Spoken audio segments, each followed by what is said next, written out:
Lizzy Anjorin and IYABO OJO. Tẹ́ bá wò dáadáa, dótọ́ ni ẹ máa ti ẹchi gbogbo yín ní industry majority of you. Àfi tí ẹ bá ẹ ti yọ fẹ́ one person or the other. Tẹ́ bá forgive ara yín, ẹ kò forgive ara yín ni. Èèyàn wa ìròyìn ayọ̀ ni mo mú wá fún yín lénìí nípa Lizzy Anjorin àti IYABO OJO. Arábìnrin tí ń wò lójú àwòrán yìí tí ń sọ̀rọ̀ yìí, ó ní a pè orúkọ rẹ̀ ní Auto-Bola. Arábìnrin yìí ó nù advice àwọn méjèèjì Lizzy Anjorin àti IYABO OJO wípé kán embrace peace o, wípé kán má ṣe bára wọn jà mọ́ torí wípé ó ní kéèyàn máa fojú fún nǹkan nílé ayé yìí òun ló ti dájú. A ò lè sọ gbogbo rẹ̀ tán nínú ọ̀rọ̀ tí a ń sọ yìí. A ó máa fún yín láǹfààní láti wo fídíò náà ní ẹ̀kúnrẹ́rẹ́, ṣùgbọ́n òwe má ṣe gbàgbé láti kọ nǹkan tí ẹ bá lérò sí comment section. Ṣé ó yẹ kí wọ́n parí ìjà wọn àbí kò tí yẹ kí wọ́n parí ìjà wọn? Ó ti yá, ó máa play rẹ̀ báyìí. The do wọ́n kò máa gbàgbé ni pé let's forget Joe, life goes on, you know.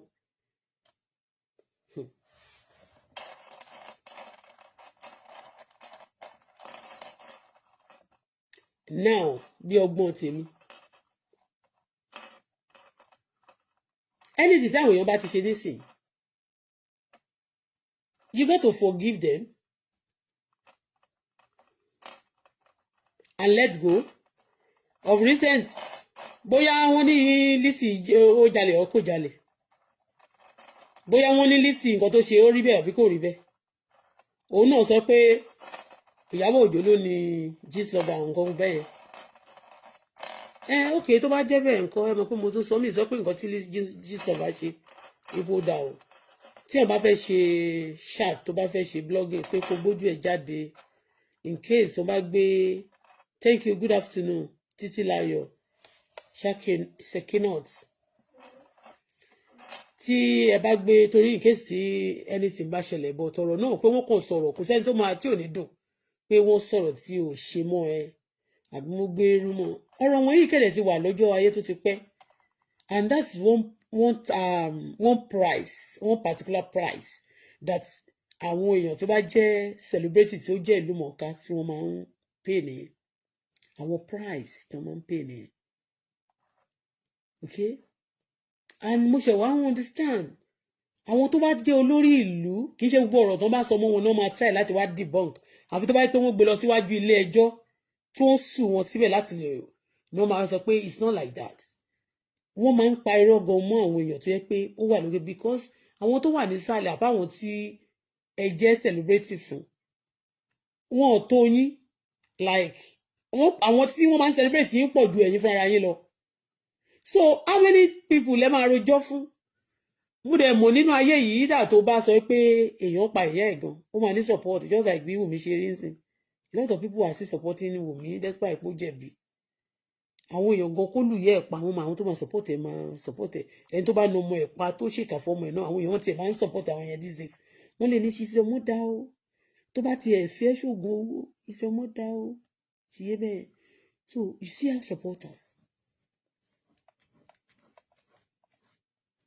Ìgbà tí ẹ̀ tí di pé ẹ máa gbẹ̀mí ara yín báyìí because tí ẹ̀mí ẹnìkan bá bọ́ nínú ara yín báyìí sí ṣó dìgbà yẹn tó ṣètò ogun àti ìjà tí ẹ bá ní. Mi lè sọ àwọn ọkùnrin náà máa ń jà wọ́n máa ń bára wọn jà o but tó bá di dàgbà tó stage kan tó ń dàgbà tó jẹ́ pé wọ́n ti di big men to some level wọn kì í ó ní àwọn ìjà kan tó yẹ pé wọ́n máa ń fọ̀gò wọn kì í lè para wọn gan. Àwọn tó bá small tó bá junior sí wọn ni wọ́n lè ṣe bẹ́ẹ̀ fún they just believe okay àwọn eléyìí mate mi lele we got to let go some issues and forget some things. IYABO OJO sọ wípé wọ́n ń bully òun pé we want to stop cyberbullying. IYABO OJO she's a bully as well. Ìyẹn náà sọ pé blackmailer she did the same thing. You understand me? Gbogbo nǹkan tí eléyìí sọ pé I hate people to be a cyberbully o IYABO OJO nìyẹn o ó sùn ẹ̀ fún pé ó ń bully òun mi ò sọ pé bí extremely I mean kí lorúkọ ẹ̀ Lizzy ti wà ó ti wà frustrated o she's a strong girl yes Lizzy is a strong girl he always hide her pains and pretends as if nothing happened to her the same way Fisilia kí ló sọ ńjọ́ yẹn ó sọ lórí nígbà tó ń interview ó ní my mom is so strong she never cry on media when she saw me when I was crying with my daughter one day like that ọmọ ìyàwó mo rẹ́rìn mo ní à nítorí ṣe fáwọn àti wọ́n bá ṣe fún ìyá ẹ̀ àti ìwọ wàá sunkún lórí sábà ó ń jorí sábà nìkan wàá sunkún street Ìyábọ̀ also hide her pains mo kàn fẹ́ fi sọ̀rọ̀ ni pé Ìyábọ̀ also hide her pains they will come out as if nothing happen but we know many things happen you understand ọdún tẹ bá stop ń sìn náà tá a bá ṣe ní pé kẹ má jà kẹ má lọ kóòtù kẹ má bàrà para yín sọ̀rọ̀ yẹn kẹ settle kẹ withdraw case from court tá a bá ní kẹ má ṣe é sìn àwọn tó máa ń fi yín cash cruise àwọn tó máa ń fi yín cash cruise tó máa ń fi yín pa depression wọn rẹ́ wọ́n lè má like nǹkan tó mo fẹ́ sọ yìí because I was told that some people actually love it yes àwọn kan wà wọn kì í wo fíìmù Nàìjíríà mọ́ ọlọ́run èébú tó fẹ́ búyàn bó ṣe tẹ̀ sójú ẹnìyẹn bóyá ẹnìyẹn ti ṣe é rí wọ́n rò pé ẹnìyẹn ń bi lọ́wọ́lọ́wọ́ ló bó ṣe bú kí tí ní ìlú bó ṣe rí lẹ́gẹ́lẹ́gẹ́ àwọn méjèèjì wọ́n rí lẹ́gẹ́lẹ́gẹ́ but the lẹ́gẹ́lẹ́gẹ́ can destroy wọ́n rí lẹ́gẹ́lẹ́gẹ́ wọ́n dàbí ẹgbà ẹgbẹ́ wọn méjèèjì yẹn díẹ̀ Ìyábọ̀ ọ̀dà ìpò lára jù mí tí ẹ̀mí tó lára jù wọ́n short wọ́n tún rí tíní wọ́n máa sọ̀rọ̀ wípé wọn ò níkùn ẹ lọ jẹ̀bi o tẹ́ bá ti rí tẹ́ tún wá níkùn tìyẹn bá yín nìyẹn o ẹ má jà mọ́ ẹ má ṣe kí ni ẹ má jà mọ́ ọkùnrin tó bá sì ṣe ìkà fún yín ṣé ti yé yín ẹ̀yin náà ti di olóró kí Lizzy tó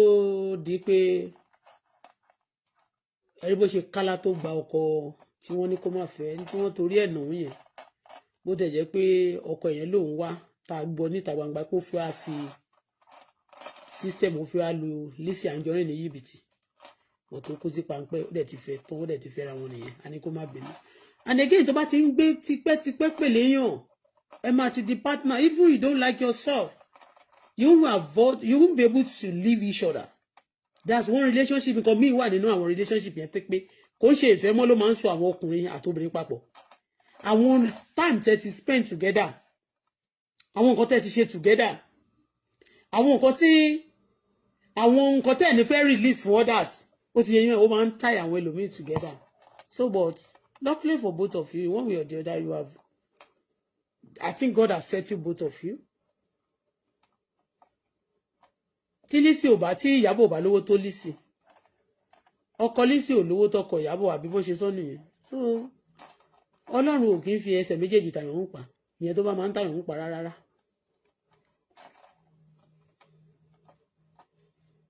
tó bá jẹ́ nípa tó torí court case pé wọ́n wá lé ẹ wọ́n wá ṣèpẹ̀tẹ́rì àbí ó wá Gistlover ọlọ́pàá Nàìjíríà wọ Gistlover ni àwọn ọlọ́pàá Nàìjíríà mọ Gistlover tó bá jẹ́ nǹkan tí àwọn olórí ìlú arílì tó máa ní wọ́n fẹ́ ṣe wọ́n kàn ti fi òfin sílẹ̀ pé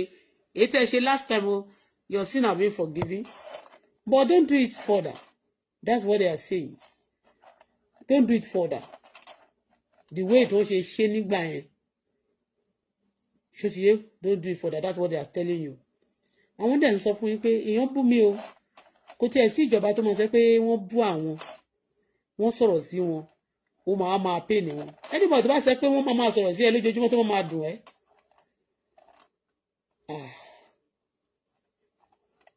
ẹni yẹn ò rẹ́dì láti jẹ́ kò fẹ́ gun àkàbà kan tó ga láyé kò fẹ́ dé àwọn some level tí a bá sọ àwọn nǹkan tójú wa ti rí láwọn nǹkan tó ti ṣe fún wa àwọn èèyàn máa wò wá bí ọ̀dẹ̀ òun náà ṣe máa ń wò mí bíi pé ọ̀dẹ̀ lélẹ̀kẹ̀. How can you wait for people to be so long with you like this before you even speak out? Kò ń ṣe nǹkan yẹn tó bá fẹ́ ga láyé kò ń ṣe gbogbo nǹkan tó bá ti rí láyé ìgbà ló máa bínú fẹ́ tó bá ti fẹ́ ga àti tó bá dẹ̀ wà nípò kan ò ní ó ṣe pé àwọn tí wọ́n máa there's something you see and tó bá ti bẹ̀rẹ̀ sí rí gbogbo nǹkan tó ń bí ẹ nínú to take action on everything tó bá ti rí tó bá ti everything to take action. The post gangan kò dùn mọ́ ẹ nínú ibi tó wà yẹn gangan kò dùn mọ́ ẹ nínú you are ready to lose it. You prefer to be than to lose. Ṣé ti yé bẹ́ẹ̀ yẹn?